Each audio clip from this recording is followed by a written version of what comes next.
जानते हैं। देखो, परीक्षक परीक्षार्थी से सदा श्रेष्ठ होता है।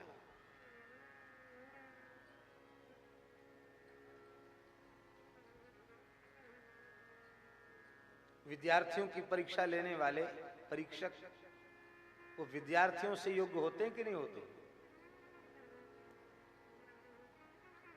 तो सबसे पहली बात तो ये थी कि यदि भगवान परीक्षार्थी हैं और सती जी परीक्षिका हैं, परीक्षा करने के लिए पहुंची हैं, तो भगवान से अधिक योग्यता उनमें होनी चाहिए।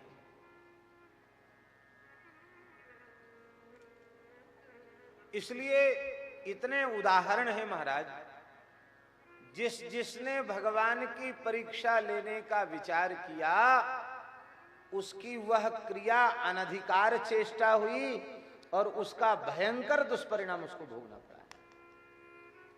इसलिए भैया चाहे जिसकी परीक्षा लो, पर भगवान की कभी परीक्षा मत लेना।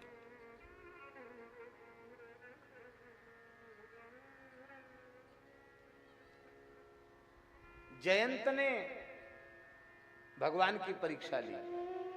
अरे वनवासी का वेश है, जटाजूट है मस्तक पर, वलकल वस्त्र हैं, कृष्ण मृग चर्म है, और अपनी प्रियतमा को फूलों के सुंदर सुंदर आभूषण बनाकर धारण करवा रहे हैं। ये कैसा परमात्मा? मैं परीक्षा लूंगा। और जयंत ने परीक्षा लिया तो उसका दुष्परिणाम क्या हुआ? इंद्र का बेटा परीक्षा लेने का विचार आते ही कौआ बन गया। अब विचार कीजिए, अरे हंस बन के परीक्षा लेता, पर विचार करते ही परीक्षा का पतन हो गया, कौआ बन गया। और फिर क्या तमाशा हुआ? बोले काहू बैठन कहा न ओही, राखी को सके राम कर द्रोही। अंत में जब राम जी की ही शरण में आया, वो भी किशोरी जी ने कृपा करके बचाया, फिर भी एक आंख उसको गंवानी पड़ी। ये परीक्षा लेने वाले को उसका परिणाम मिला।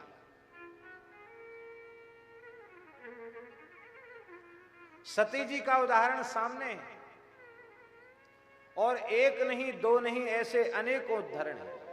भगवान की परीक्षा नहीं लेनी चाहिए।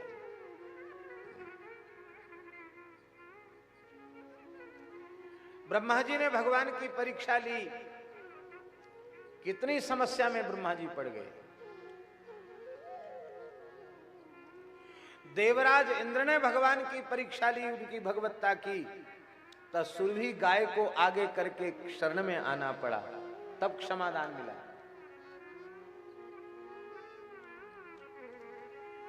दूसरी बात, एक तो भगवान की परीक्षा कभी नहीं लेनी चाहिए, और दूसरी बात है कभी भक्त की परीक्षा नहीं लेनी चाहिए, संत की परीक्षा नहीं लेनी चाहिए। भगवान की परीक्षा में तो भगवान की परीक्षा लेने की योग्यता ही किसी में नहीं है, तो कौन परीक्षा लेगा उनकी? वहां तो ये दोष है। भक्त की परीक्षा लेने में समस्या ये है कि किसी भी उच्च कोटि के संत को, भक्त को ये पता चल जाएगा कि मेरी परीक्षा ली जा रही है, तो यदि वह वस्तुतः संत होगा तो जानबूझकर ऐसा नाटक करेगा कि परीक्षा में फेल हो जाएगा, क्योंकि उसे प्रतिष्ठा चाहिए ही नहीं। लोक मान्यता अनलसम कर तप कानन दाह।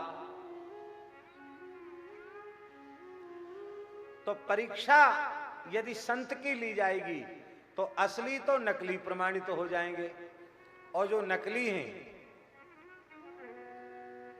जिनके जीवन में, जिनके आचरण में, जिनके हृदय में साधुता की गंध भी नहीं है, ऐसे लोग जो केवल बाहर से नाटक बनाए हुए हैं, ऐसे लोग महाराज इतना बढ़िया नाटक बना लेंगे कि हमारी तुम्हारी तो छोड़ दीजिए, ज्ञानियों में शिरोमणि हनुमान जी भी कालनेमी के चक्कर में फंस गए। ज्ञानिनाम अग्रगण्यम, हनुमान जी प्रभावित हो गए कालनेमी से। अरे बोले भाई ऐसा महात्मा तो जीवन में पहली बार मिला।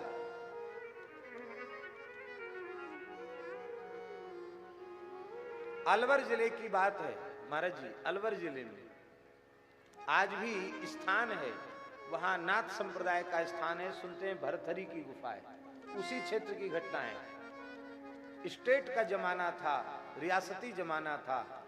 उस समय एक सिद्ध संत वहां विराजते थे, वैष्णव संत थे, बड़े तपस्वी महात्मा थे। वे थे, एक उनका शिष्य था, दोनों एक से बढ़कर एक थे, गुरु चेला दोनों ही सिद्ध थे। उस घोर जंगल में कभी कभी लोग दर्शन करने आते थे उनका। वे स्वयं कभी नगर या गांव की ओर नहीं गए, भजन करते थे। धीरे धीरे अलवर नरेश के कान में बात पड़ी कि बड़े सिद्ध महात्मा हैं। तो राजा ने कहा कि चलें हम भी बिना सूचना के एकांत में पहुंचेंगे और महात्मा जी से कुछ बातचीत करके परीक्षा करेंगे कि कुछ ज्ञानी ध्यानी हैं कि नहीं, कुछ चमत्कारी हैं कि नहीं, सिद्ध हैं कि नहीं, कि ऐसे ही लोगों ने सिद्ध बना दिया उनको हल्ला मचा करके। तो राजा बिना सूचना के हाथी पर बैठ करके, राजा उसका महावत साथ में था, हाथी पर बैठ करके राजा चला और वहां पहुंचा। गुरु चेला दोनों ही धूना पर बैठे थे।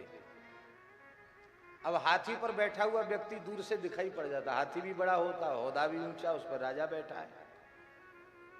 महात्मा बोले चेला से, चेला देख ये राजा नहीं आ रहा, ये भगवान की माया आ रही है भजन में विक्षेप डालने के लिए। ये परीक्षण करने के लिए आ रहा है कि बड़े सिद्ध महात्मा हैं, देखें तो सही। तो देखो अब शीघ्रता करो, जैसे ही ये पास में आ जाएगा तो हम तुम्हारे साथ झगड़ा शुरू कर देंगे। और झगड़ा और किसी का नहीं होगा, रोटी का झगड़ा होगा। हम कहेंगे कि तू बड़ा पेटू है तो हमारा चेला, पर तुझ में तनिक भी मर्यादा नहीं है, हमारा धूना का टिक्कड़ खा गया। और तुम बिल्कुल डरना मत, बोलना कि अरे ढोंगी पाखंडी कहीं के गुरु बन के बैठा है, हमारा टिक्कड़ खा गया और हमको ऊंच नीच सुनाता है, हम जानते हैं तेरे काले कारनामों को, ऐसे कहना। चेला थर-थर कांप गया, बोले जीवन में गुरुजी को उत्तर नहीं दिया, ऐसा कैसे कहेंगे? बोले ऐसा नहीं कहोगे तो माया दोनों को ले डूबेगी। मैं आज्ञा देता हूं, तुम हमको फटकारोगे, गाली गलौज करोगे, उसमें तुमको गुरु अपराध का पाप नहीं लगेगा, पर झगड़ा खूब घमासान करना रोटी के लिए। शिष्य ने कहा गुरुजी रोटी तो है ही नहीं, झगड़ा क्यों करें? अरे बोले यही बात है, रोटी होती तो झगड़ा किस बात का था, रोटी नहीं है तो भी झगड़ा करना। अब जल्दी करो, नाटक शुरू करो। राजा जैसे ही हाथी पर आया, दोनों रोटी के लिए लड़ने लगे। इतना लड़े कि धूना का लक्कड़ गुरुजी ने उठा लिया और चिमटा चेला ने उखाड़ लिया। राजा की त्योरी चढ़ गई, बोले बड़े भारी लोग कहते थे सिद्ध हैं, काहे बात के सिद्ध हैं? एक रोटी के लिए तो झगड़ा कर रहे हैं, ये काहे बात के सिद्ध हैं? पीलवान को कहा लगता है दोनों बड़े धूर्त हैं, पाखंडी हैं, मोड़ दो हाथी, नहीं करना ऐसे पाखंडियों का दर्शन। और वहां जाकर प्रतिबंध लगा दिया। अब महात्मा हैं, उनको भगाएंगे तो नहीं क्योंकि बहुत दिनों से पड़े हैं, लेकिन कोई यदि मेरी बिना अनुमति के उनके पास जाएगा तो उसे राजा की ओर से दंडित होना पड़ेगा।